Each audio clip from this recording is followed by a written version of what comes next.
So இந்த வீடியோவில் வந்து எனக்கு வந்து எமோஷன்ஸ் பற்றி கதைக்க விருப்பம். ஏன் எமோஷன்ஸ் பற்றி எங்களுக்கு புரியணும், அது என்ன, அது ஏன் எங்களுக்கு இருக்குது, அது வந்தால் என்ன செய்கிறது, அதை எப்படி நாங்கள் வந்து சமாளிக்கிறது என்று எங்களுக்கு புரியணும். ஏனென்றால் நீங்கள் வந்து இப்போ நீங்கள் ஜெர்மன் மொழியை படிக்கிறதுக்கு மட்டும் இது பிரயோஜனம் இல்லை. உங்களுடைய வாழ்க்கையில் வந்து யாராவது ஒரு கஷ்டம், ஒரு டிஃபிகல்ட் சிச்சுவேஷன், ஒரு பிரச்சனை, ஒரு கன்ஃபியூசிங் யாராவது இருந்தால் எங்களுக்கு ஒரு நெகட்டிவான எமோஷன்ஸ் வரும். ரைட்? எங்களுக்கு கவலை வரும், கோபம் வரும், பயம். எங்கள் உடம்பில் அந்த இமோஷன்ஸ் நாங்கள் உணர்வோம். ரைட்? அதை வந்து எப்படி நாங்கள் வந்து போக வைக்கிறது எங்களுக்கு விளங்கணும். அப்போ தான் நாங்கள் வந்து திருப்பி சந்தோஷத்துக்கு கொண்டு வரும். சந்தோஷம் und ஃப்ரீதன்னா வந்து பீஸ்ன்னா வந்து நிம்மதி. ஏன்னா அப்போ தான் நாங்கள் சந்தோஷம் நிம்மதி நாங்கள் வந்து ஆர்வத்தில் படிக்கலாம். ஓகே, நான் வந்து கொஞ்சம் குயிக்காக தான் கதைக்க போகிறேன். நீங்கள் இந்த வீடியோ 2 நேரம் பார்த்தாலும் ஓகே, 3 நேரம் பார்த்தாலும் ஓகே. நீங்கள் என்ன மாதிரி சைக்காலஜிஸ்ட், நீங்கள் ஒரு மேனவத டாக்டர்கிட்ட போனாலும் ஓகே. நான் 2-3 வருஷம் அது போனப்போ தான் இந்த மைண்ட் எல்லாம் வந்து ஓகே ஆனது. அதுக்கு முதல்ல கணக்கு பயம், கோபம், கணக்கு பிரச்சனை இருந்தது. இதை பற்றி கணக்கு படிக்கிறது இருக்குது. இதை வந்து இந்த வீடியோ நீங்கள் பார்த்த பிறகு உங்களுக்கு விளங்கும். ஆனால் உங்களுக்கு என்ன கீழே இருந்தால் நீங்கள் என்ன கேட்கலாம், இல்லாட்டி நீங்கள் வந்து ஆன்லைன் அடித்து பார்க்கலாம், கூகுள் அடித்து பார்க்கலாம், நோ ப்ராப்ளம். ஓகே, விவரங்களும் கேட்கலாம். ஒவ்வொரு கலாச்சாரமும் ஒவ்வொரு மதத்திலையும் வந்து வேறு வேறே இதை பற்றி கதைப்பேன். ஆனால் நான் வந்து சிம்பிளாக பேசிக்காக வந்து இந்த சைக்காலஜியை பார்ட் மட்டும் உங்களுக்கு விளங்கப்படுத்தும் அடிப்படையை. அதை வச்சு நீங்கள் வந்து கணக்கை பிரச்சனை தீர்க்கலாம். ஆனால் இதை பற்றி நீங்கள் கணக்கு என்ன சாதிக்கணும், கணக்கு படிக்க விருப்பம்னா வந்து நீங்கள் வந்து அதில் நீங்கள் கூட டைம் இன்வெஸ்ட் பண்ணுங்க. நீங்கள் என்ன கான்டாக்ட் பண்ணி என்னோட வந்து நீங்கள் தனி ஒரு கதைக்கணும் என்றாலும் நான் உங்களுக்கு கதைப்பேன், நோ ப்ராப்ளமா. ஓகே, கவனம். நான் வந்து ஒரு மேனவத்த டாக்டரில் நான் வந்து சைக்காலஜி ஒன்றுமே படிக்கலை. என்னால் என்ன இயலுமோ நான் தெரப்பியெல்லாம் கணக்கு போய் படித்து நான் எந்த மன அழுத்தங்களை கஷ்டங்களை போக வைக்கிறதுக்கு நான் வந்து கணக்கு புத்தகங்கள் வாசினான், கணக்கு ஆன்லைன் எல்லாம் கோர்ஸ் எல்லாம் வாசினான், படிச்சினான். ரைட்? அதை நான் வந்து உங்களுக்கு ஷேர் பண்ணுறேன். ஓகே, ஸோ தொடங்குவோம். இமோஷன்ஸ், உணர்வுண்டா என்ன? நீங்கள் வந்து இப்படி யோசிக்கணும். கடவுள் வந்து எங்களுக்கு அதை தந்தவர் ஒரு காரணத்தால், ஒரு நல்ல காரணத்தால் தான். எங்களை வந்து கஷ்டப்படுத்தணும்னு அவர் நினைக்கல. அதோட பிரயோஜனத்தில் எங்களுக்கு அது கிடைச்சது. அது எங்களுக்கு படைத்தவர். எமோஷன்ஸுன்ற பிரயோஜனம் என்னென்றால் அது வந்து ஒரு ஒரு ஒரு சிஸ்டம். ஓகே, அந்த சிஸ்டம் என்னென்னா வந்து எங்களுக்கு தெரியாமே வந்து எங்களோட உடம்புக்கு வந்து செக்யூரிட்டி சிஸ்டம்ஸ் இருக்குது. ஓகே, வந்து நான் 2 பகுதியை பற்றி கதைக்க போகிறேன். ஒன்று வந்து செக்யூரிட்டி சிஸ்டம், ஒன்று வந்து இன்ட்யூஷன். என்ன அர்த்தம்னா வந்து இன்ட்யூஷன் தமிழ் என்ன அடித்தா பாவம் என்ன வருதுன்னா வந்து உள்ளுணர்வு. கேனா உள்ளுணர்வு. ரைட்? நாங்கள் வந்து கூடுதலாக மனிதர்கள் இப்போ வந்து நாங்கள் எல்லாம் வந்து எங்களோட மைண்டுக்குள்ளே நாங்கள் வந்து யோசித்து தீர்க்கணுமெண்டு எல்லாம் இதுக்குள்ளேயே நாங்கள் கால்குலேட் பண்ணுவோம், கணக்கு மாதிரி. இன்னும் எங்கள் உடம்பில் வந்து கணக்கு பவர் இருக்குது, எங்களுக்கு உடம்பில் கணக்க எங்களுக்கு சக்தி இருக்குது, ஞானம் இருக்குது உங்களுக்கு உள்ளாலே. ரைட்? அதை பற்றி கதைப்பேன். முதல்ல வந்து செக்யூரிட்டி சிஸ்டம் கதைப்பேன். மோக்கா உதாரணம் வந்து நினச்சி பாருங்கோ, அடுப்பில் வந்து யாராவது எரிய தொடங்கினால் மேலே வந்து ஸ்மோக் டிடெக்டர் வந்து அலாரம் அடிக்கும். அந்த ஸ்மோக் வந்தோடனே அது வந்து அடிக்கும், எல்லா கதவுகள் வந்து பூட்டிடும். அந்த கணக்கு செக்யூரிட்டி சிஸ்டம்ஸ் இருக்குல்ல, அதில் வந்து ஆட்டோமேட்டிக்காக நடக்கணும். அப்போ தான் ஆக்களை வந்து இன்ஃபர்மேஷன் கொடுத்து எல்லோரும் கணக்கு வாழ்க்கையில் காப்பாற்றலாம். சேம் சிஸ்டம் வந்து எமோஷன்ஸ். ஒரு யானை வந்து நினச்சிப்பாங்க, ஒரு லட்சம் வருஷத்துக்கு முதல் நாங்கள் என்ன வீடு எல்லாம் இல்லை, ஒரு லட்சம் வருஷமும் நாங்கள் எல்லாம் காட்டுறதை ஓடி இருந்தாங்க மக்கள். ரைட்? ஆக்கள் அப்போ நினச்சிப்பாங்க, ஒரு சிங்கம் ஒரு புலி வந்தால் யோசிக்கிறதுக்கு காரணம் யோசிக்கிறதுக்கு டைம் கிடையாது. எங்களோட உடம்பு வந்து டக்குண்டு ஒரு ரியாக்ஷன்னா வந்து எங்களுக்கு ஒரு முடிவெடுக்காம வந்து எங்களை உடம்பு எங்களுக்காக ஒரு செக்யூரிட்டி சிஸ்டம் மாதிரி முடிவெடுத்து ரியாக்ட் பண்ணுற ஒரு தன்மை தான் எமோஷன்ஸ் காரணம். ஓகே, ஒவ்வொரு இமோஷனோட பாவம் இருக்கா. பயம் வந்து ஏன் இருக்குன்றால் எங்களோட உயிர் இப்போ ஆபத்துண்டா போல. ஒரு சிங்கம் ஓடி வந்தால் பயம் வந்துடும், உயிருக்கு போகிற பயம் வந்துடும். அப்போ நான் வந்து அந்த மெட்ட வீடியோ விளங்கப்படுத்தின மாதிரி எங்களோட உடம்பில் இருக்கிற ரத்தம் எல்லாம் வந்து எங்களோட கைக்கெல்லாம் காலுக்கெல்லாம் போகும். நாங்கள் ஃபைட் பண்ணுறது ரெடி ஆகிறதுக்கு ஓடுறதுக்கு. ரைட், எங்களோட மூளைக்கு வந்து verschiedene Hormone இருக்குது. Hormone vielleicht கேள்விப்பட்டீங்க.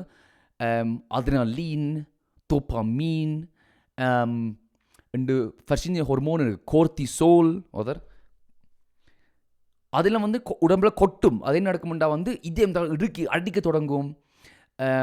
எங்களுக்கு ஒரு சக்தி ஒன்று வரும். எங்கள் கண் வந்து இன்னும் ஃபோக்கஸாக இன்னும் கிளியராக எங்களுக்கு இருட்டில் கூட தெரியும். ரைட், ஏன்னா வந்து அதெல்லாம் வந்து எங்கள் சிஸ்டம், எங்கள் உடம்புக்கு இருக்கிற சிஸ்டம், அந்த சிஸ்டம் வந்து என்னென்னா வந்து அப்போ தான் நாங்கள் வந்து எங்களோட வாய்ப்புகள் வாழ்க்கை வந்து எங்களை வாழ்க்கையை காப்பாற்றுற வாய்ப்பு வந்து கூடிருமெண்டு. ரைட், நினச்சி பாருங்கோ, இருந்த காலத்தில் வந்து சிங்கம் வந்தால் யார் ஸ்லோவாக ஓடுறேமோ அவர் தான் கடிச்சு தின்றும். த சைஸ்ட் குயிக்காக ஓடுற வந்து வாழ்கிற மிண்டைக்கு. உங்களோட அம்மா, உங்களோட அம்மம்மா, உங்களோட அதுக்கு முன்னாடியெல்லாம் வந்து ஆபத்தெல்லாம் வந்து தாண்டி வாழ்ந்த மக்கள். ரைட், அதான் பயம் எங்களோட வாழ்க்கையை வந்து காப்பாற்றுறதுக்கு நாங்கள் பயம் உணர்றோம். ரைட், இப்போ என்ன சிச்சுவேஷன்னா வந்து இந்தியா காலத்தில் வந்து எல்லாம் வந்து எங்களுக்கு சிங்கம் புலி ஒன்றுமே இல்லை. எங்கள் வீட்டை வந்து ஒரு புலியும் எங்களை அட்டாக் பண்ண போது இல்லை. ரைட், ஆனால் எங்களுக்கு ஏன் பயம் இருக்குன்னா வந்து பில்ஸ் பே பண்ணிட்டு கடன் இல்லாட்டி வேறு அது பிரச்சனை, அது எங்களுக்கு பயம் தரும். என்ன வந்து எங்களோட மைண்டுக்கு வந்து இன்றைக்கி வந்து நான் வந்து அதை ஏதாவது தடுமாறி விட்டால் என்னை உயிர் போயிடுமன்ற. ஏனென்றால் நேற்று பாருங்கோ, ஒரு காட்டுக்குள்ளே வந்து ஒரு ஹேலியன் இருக்குது. ஒரு ஹேலியன்டா ஒரு கேஃப் இந்த பெரிய ஒரு மேலே குள்ளுக்க வந்து ஒரு இருட்டாக இருக்குது. இப்போ ரெண்டு மனிதர்கள் வந்து பிடிக்கணும். ஒரு சொன்ன வந்து ஏய் அதுக்குள்ளுக்கு வந்து ஏதாவது சாப்பாடு ஏதாவது இருக்கும், வா போய் பார்ப்போம் இருக்கா. மற்ற சொல்ல வந்து இல்லை அதுக்குள்ளே சின்ன ஒரு கரடி இருக்கலாம், அதெல்லாம் தேவையில்லை, அதெல்லாம் நாங்கள் இருந்த இதுக்குள்ளே போய் ஓலைக்கே போய் இருப்போம்ண்டு. இப்போ மற்ற சொல்கிறது வந்து இல்லை அதுக்குள்ளே நினைக்கும் கணக்கு சாப்பாடு இருக்குன்னு போவோம் பார்ப்போம்ண்டு. ரைட், யார் அப்போ அந்த ஆர்வத்தில் போனவர் வந்து செத்து போயிட்டார். என்னை கரடி வந்து அவர் திண்டுத்து. த சைஸ்ட் எங்களோட வாழ்க்கையில் வந்து எங்களோட மைண்ட் வந்து எங்களோட மைண்ட் வந்து எங்களோட ஜெனட்டிக்ஸ் என்றால் வந்து எங்களோட பரம்பரையில் வந்து வந்திருக்கு. யார் ஆர்வத்தில் புது இடங்களை போய் பார்க்காம இருக்கிறேமோ அவை தான் வாழ்கிறதுக்கு வாய்ப்பு கூட இருக்குது. யார் இருக்கிற கிராமத்திலே வந்து வாழ்கிறேமோ புது ரிஸ்க் புது ஆபத்தெல்லாம் போக முடியாமல் அவை தான் வந்து வாழ்கிறதுக்கு வாய்ப்பு கூடிண்டே போகுது. அப்போ எங்களோட மைண்டு என்ன பழகிட்டான வந்து எங்களோட மைண்டுக்கு ஒரு வேலை இருக்குது. எங்களோட மைண்ட் எங்களோட எண்ணத்துக்கு ஒரு வேலை வேணா இருக்குது எங்களோட வாழ்க்கையை காப்பாற்றுறதுக்கு. அதனால் வந்து எங்களோட மைண்ட் வந்து எங்களுக்கு சொல்லுது, டேய் வேணாம், உன் ஆர்வம் வேணாம், ஒன்றுமே வேணாம், நீ புது விஷயங்களும் செய்யவும் தேவையில்லை, அங்கேயும் போக தேவையில்லை, இங்கேயும் போக தேவையில்லை, நம்ம பேசாமல் விட்டே இரு. ஏன்னா வீட்டை வந்து எங்களுக்கு தெரியும் ஒரு ஆபத்தும் இல்லை, நான் சொல்கிறது சரி, நான் சொல்கிறது மட்டும் செய், நான் சொல்கிறது செய்யாட்டி நான் புள்ளியா விட்டால் உயிர் போயிடும் பேருந்து. அதான் சிச்சுவேஷன். ரைட், இதை வந்து இப்போ எதிர்த்து நீங்கள் ஃபைட் பண்ண தேவையில்லை. நீங்கள் வந்து புரிஞ்சுக்கணும் உங்களோட எமோஷன் நீங்கள் உணரணும். எப்போ நாங்கள் எங்களோட எமோஷன் நாங்கள் உணர்றோமோ அந்த எமோஷன்ஸ் பவர் குறைஞ்சிடும். ஓகே, யோசிச்சு பாருங்கக்கா, நாங்கள் எமோஷன் எப்படி உணர்றோமோ அந்த எமோஷன்ஸ் வந்து குறைஞ்சிடும். ஆனால் இதே வந்து அந்த பயத்தில் வந்து நாங்கள் அதற்கான தெளிவான எடுத்து பார்ப்போம், நாங்கள் அதையெல்லாம் செய்வோம், அடியார தண்ணி அடிப்போம், மேலே அது சரி சாப்பிடுவோம், அந்த எமோஷன் கூடின்னு போயிடும். ஒரு எமோஷன், ஒரு உணர்வு ஒரு சிறிய குழந்தை மாதிரி, ஒரு பெண் குழந்தை மாதிரி. நினைச்சு பாருங்கக்கா, ஒரு 5 வயசு பெண் குழந்தை வந்து அழுது என்ன வந்து அந்த ஒரு பொம்மை ஒன்று எடுத்து விருப்பமான பொம்மை வந்து கிழிஞ்சிது. நாங்கள் என்ன நினைப்போம், முந்தி நான் நினைப்பேன் வந்து டக்குன்னு புது பொம்மையை வாங்கி கொடுக்கணும், அப்படி அந்த பொம்மையை திருத்தி கொடுக்கணும். அந்த புள்ள வந்து அழுற காரணம் அந்த பொம்மை பிஞ்சதுன்னு இல்லை, அது இல்லை. அந்த புள்ள, அந்த பெண் குழந்தை அழுற காரணம் ஏனென்றால் அது எதிர்பார்த்ததும் நடந்ததும் நிகழ்காலத்தில் வந்து வித்தியாசம் உண்ட போல. அதை என்ன எதிர்பார்த்துருந்தால், இந்த பொம்மை எனக்கு அம்மா வாங்கி தந்துவா, இந்த பொம்மை வந்து வாழ்க்கை ஃபுல்லாக என்னோட இருக்கும் என்ற ஒரு நம்பிக்கையில் அது வாழ்ந்தது. என்ன அதுக்கு அந்த அனுபவம் இல்லை. ஒரு பொம்மை உடைஞ்சு போயிடலாமண்டு, உயிர் போகலாமண்டு, ஏதாவது உடைஞ்சு போயிடலாமன்ற அது உங்களுக்கு வினவும் இருக்குது, குழந்தை பிள்ளைக்கு இல்லை. அப்போ அந்த பொம்மை பிஞ்சா போல வந்து அது அழுது. என்ன நான் எதிர்பார்த்தேன் இந்த பொம்மை என்னோடைய வாழ்க்கையில் இருக்குமென்ட்டு. ஆனால் அது பிஞ்சு போயிட்டு, உடைஞ்சு போயிட்டு. அந்த மோமெண்ட்டில் வந்து யோசிச்சு பாருங்கக்கா, அந்த பிள்ளையை நான் கதைக்கே தேவையில்லை, ஒன்றுமே சொல்ல தேவையில்லை. அந்த குழந்தை பிள்ளைக்கு வந்து அதை அழைக்க நாங்கள் தடவினால், கட்டிப்பிடிச்சு கொஞ்சினால், சில நேரம் வந்து அதே தேவையில்லை, சும்மா அது அழுறதை பார்த்தாவே அது வந்து இப்படி எங்களை பார்க்கும். அம்மா வந்து என்ன பார்க்குறா, அம்மாவுக்கு வந்து தெரியுது நான் கவலையாக இருக்கிறேன்ட்டு. எங்கள் மூளைக்கு வந்து ஒரு சிஸ்டம் இருக்குது. நாங்கள் வேறு ஆக்களை வந்து அனுபவித்தால், நாங்கள் அழுறதை வேறு ஆக்கள் அனுபவிக்கிறேன் எங்களை மூளைக்கு புரிஞ்சால், ஆஹா ஓகே என் வாழ்க்கைக்கு ஆபத்து இல்லை என்று உள்ளால் வந்து விளங்கும் பிள்ளைக்கு. அதுக்கப்புறம் என்ன நடக்கும், இந்த பிள்ளை ஒரு நிமிஷம், 2 நிமிஷம், 5 நிமிஷம் அழும், கவலைப்படும். ஆனால் அதுக்கப்புறம் வந்து அது ஒத்துக்கொள்ளும், அக்செப்ட் பண்ணும். ஓகே, பொம்மை உடைஞ்சு போயிட்டு வாழ்க்கையில் வந்து ஏதாவது கிடைச்சால் அது வாழ்க்கை ஃபுல்லாக இருக்குமென்ற ஒரு அர்த்தம் இல்லை, பிரச்சனை இல்லை. அந்த பிள்ளை திருப்பி சிரிக்க தொடங்கிடும். அந்த உணர்ந்து, அந்த கவலை உணர்ந்து உடம்பால் போன உடனே இந்த சக்கரம் எல்லாம் மாறி ஒரு சந்தோஷத்தை திரும்பி வாழ தொடங்கும். ரைட்? அப்புறம் வந்து சடன்லி வந்து அங்கே ஒன்றுமே செய்யாமல் அந்த பிள்ளை போகிற ஒரு பொம்மையோடு விளையாட தொடங்கும். அந்த புள்ளை அழுதில்லை, நாங்கள் அந்த பிள்ளைக்கு நாங்கள் வந்து எங்களோட ஆஃப்மேஷன் காய்து, எங்களோட அட்டென்ஷன், நாங்கள் அதை பிள்ளையை பார்க்குறோமில்ல, நாங்கள் வந்து அதை உணர்ந்து கொள்கிறோமில்ல, எம்பத்தி, எமோஷன்ஸ், நாங்கள் அந்த பிள்ளையின் எமோஷன்ஸ் நாங்கள் உணர்ந்து கொள்கிறோமில்ல, அவ்வளோமே அந்த பிள்ளையை காணும். அண்ட் சேம் வந்து உங்கள் உடம்பில் இருக்கிற இமோஷனுக்கு. ஓகே, நீங்கள் வந்து உங்களை உடம்பில் இருக்கிற இமோஷன்ஸை வந்து நீங்கள் ஒரு 5 வயசு பெண் குழந்தையின் மாதிரி நினச்சி பாருங்க. நீங்கள் பயம், கோபம், இப்படி கவலை உணர்ந்தா போல நீங்கள் அதுக்கு ஒரு விடையாக வந்து நீங்கள் ஒரு சொல்யூஷன், நீங்கள் பிரச்சனை, அது ஒரு பிரச்சனை, அதுக்கு ஒரு பிரச்சனை தீரணும், நீங்கள் வெளியில் தேடாதீங்க. கணக்கு மதத்தில் வந்து சொல்ல வந்து உனக்கு உள்ளுக்கே பதில் இருக்குன்ட்டு.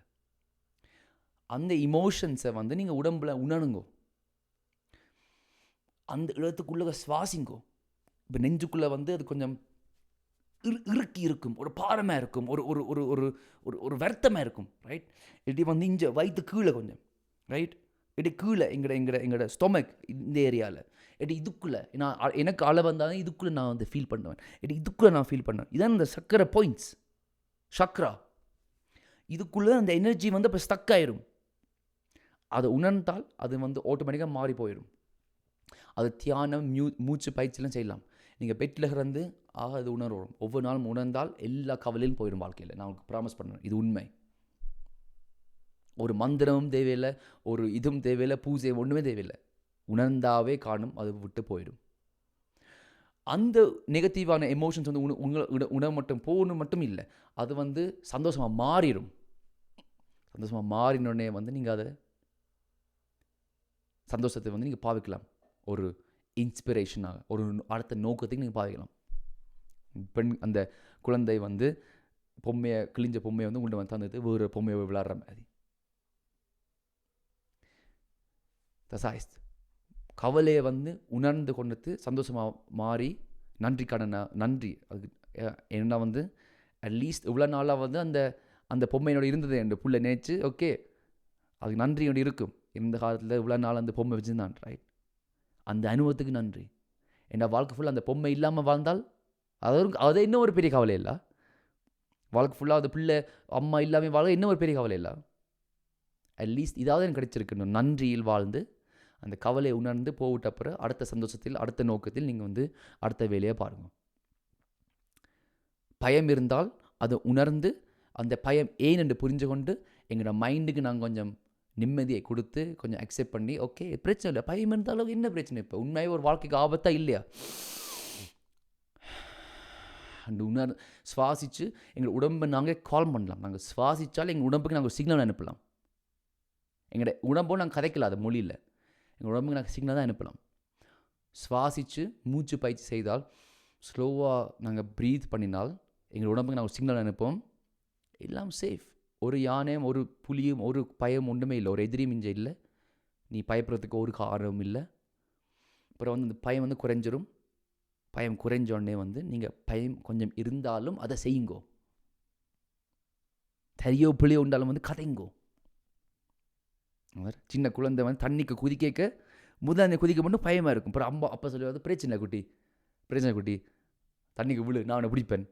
எப்போ அது புள்ள ஒரு விழுதோ தண்ணிக்கு, அதாவது 1 மீட்டர்லேருந்து தண்ணிக்கு விழுதோ, அதுக்கப்புறம் என்ன செய்யும், ஓடி போய் திருப்பி குதிக்கும். இந்த பயம் இருந்தாலும் குதிச்சுது புள்ள. இப்போ அந்த பயம் போயிட்டு ஏன் பயம் போயிட்டு, மூளைக்கு எங்களோட மைண்டுக்கு வந்து புரிஞ்சுது, ஓகே இது வந்து என்ன உயிர் போகாத ஒரு ஆபத்து இல்லை, இது ஒரு உயிர் போகாத ஆபத்து இல்லை, நான் சும்மா தண்ணி குதிச்சா அது உயிர் போவதில்லை. அதனால் முதல் தான் எங்களுக்கு ஒரு பயமாக இருக்கும். அதுக்கப்புறம் அந்த பயம் போயிடும். கடைசி எமோஷன்ஸ் வந்து கோபம் வந்து ஒரு பிரயோசனமாக வரும். நல்ல இன்ட்ரெஸ்டிங்கான ஒரு இது. கோபம் எப்போ வரும், நான் எதிர்பார்த்த சிச்சுவேஷன் இப்போ நடக்கிற சிச்சுவேஷன் டிஃப்ரெண்ட் என்றால், வேறையாக இருக்குன்றால் எங்களுக்கு கோபம் ஒன்று வரும். நான் இது எதிர்பார்த்தான், ஆனால் இது இப்போ வந்திருக்கு, நான் நினைச்ச மாதிரி வரையில்லை, ஏன் வரையில்லைன்ற கோபம் எங்களுக்கு வரும். அந்த கோபம் வந்து ஒரு மோட்டிவேஷன். அந்த எனர்ஜியை வந்து நாங்கள் பாவிச்சு சிச்சுவேஷனை யாராவது மாற்ற பார்க்கலாம். அதான் அந்த கோவத்தை பிரயோசனம். என்ன பிரச்சனை, கணக்காக வந்து அந்த கோவத்தில் வந்து நிற்கிறேன், நான் கோபமான ஆள் தான். அப்போ அந்த ரியாக்ஷனில் வந்து அவன் என்ன செய்யணும்னா வந்து ஆக்களை பேச தொடங்குவேன், வேறாக்களுக்கு பொறுப்பு கொடுப்பேன். நீ இது சொன்ன போல நான் கோவப்படுறேன், நீ அதை செய்த போல நான் கோவப்படுறேன், அவன் அதை செய்ய போல வேறாக்களுக்கு பொறுப்பு கொடுக்குறேன். நோ, நீங்கள் தான் உங்களோட எமோஷன் பொறுப்பு. நீங்கள் தான் உங்களோட எமோஷன் பொறுப்பு. அந்த கோபத்தை நீங்கள் உணர்ந்து புரிஞ்சு கொண்ட பிறகு வந்து இப்போ இருக்க நிகழ்காலம் வந்து நான் எதிர்பார்த்த மாதிரி இல்லை என்று நீங்கள் அக்செப்ட் பண்ணி ஒத்துக்கொண்டு என்ன நான் செய்யலாம், நான் நினைச்ச மாதிரி நிலைமை வந்து ஆகிறதுக்கு என்ன செய்யலாம்ன்ற முடிவெடுத்து அந்த நோக்கம், அந்த இன்ட்ரெஸ்ட், அந்த மோட்டிவேஷனை வச்சு நீங்கள் வந்து உங்களோட சிச்சுவேஷனை மாற்ற பாருங்க. நினைச்சு பாருங்க, கோபம் இல்லை என்றால் உங்களுக்கு லைஃப்பில் கோபம் இல்லை, விராக்கள் வந்து எங்களை யூஸ் பண்ணவே, கள்ளன் வந்து களை எடுத்துன்னு போயிடுவேர், ரைட்? கோவத்துக்கும் நன்றி ஒன்று இருக்குது, ரைட்? கவலைக்கும் நன்றி ஒன்று இருக்குது, சந்தோஷத்துக்கும் நன்றி ஒன்று இருக்குது, பயத்துக்கும் ஒரு பிரயோசனம் நன்றி ஒன்று இருக்குது. அதை வச்சு பயன்படுத்தி பாருங்க. ஓகே, இதெல்லாம் தியோரி. இதெல்லாம் வந்து நெகட்டிவ் இமோஷன்ஸ். இப்போ 2 மட்டும் இருக்குது. அதுக்கு பேர் இன்ட்யூஷன் இங்கிலீஷில். அது எங்களை உள்நோக்கம். என்னால் வந்து கூடுதலாக வந்து இங்கே யோசிப்பாங்க, லைஃப்பில் சிச்சுவேஷன் இருக்கும், உனக்கு வந்து மைண்டால் யோசிச்சு பார்க்க வந்து என்ன சரின்னு தெரியாது, இது வழியாக இதை சொல்கிறதா அதை சொல்கிறதா. ஆனால் எங்களுக்கு உடம்புக்குள்ளே நான் உணர்வேன், இதுதான் நான் சொல்கிறது சரி நினைக்கிறேன், இது இப்போ நான் சொன்னால் அது உண்மை, ரைட்? அதை வந்து கொஞ்சம் கரெக்டாக எங்களுக்கு தோணும். அதுதான் அந்த இன்ட்யூஷன் சொல்கிறது. அந்த இமோஷன்ஸ் எங்கள் உடம்பில் நாங்கள் ஃபீல் பண்ணினால் அதை நாங்கள் ஃபாலோ பண்ணணும். அதை நாங்கள் கடவுள் வந்து எங்களுக்கு டைரெக்டாக சொல்ல மாட்டார், இதை செய் என்று உங்களுக்கு ஒரு இன்ஃபர்மேஷன் அனுப்ப மாட்டார். கடவுள் வந்து எங்களுக்கு உள்ள வந்து ஒரு எமோஷனாக தோன்றி வருவார். இப்போ எங்களுக்கு 2 ஆப்ஷன்ஸ் இருக்கும், இதை செய்கிறதா இது சொல்கிறதா, இது செய்கிறதா அதை செய்கிறதா. வரைக்கும் வந்து எங்கள் உடம்பால் அங்கே உணர்வோம், சுவாசிச்சு எங்களுக்கு உணர்ந்து பார்த்தா இதுதான் எனக்கு வந்து இந்த மனசில் கொஞ்சம் சரியாக தோணுதுன்ட்டு. அப்போ அந்த நோக்கத்தை நாங்கள் வந்து ஃபாலோ பண்ணி போவோம், ரைட்?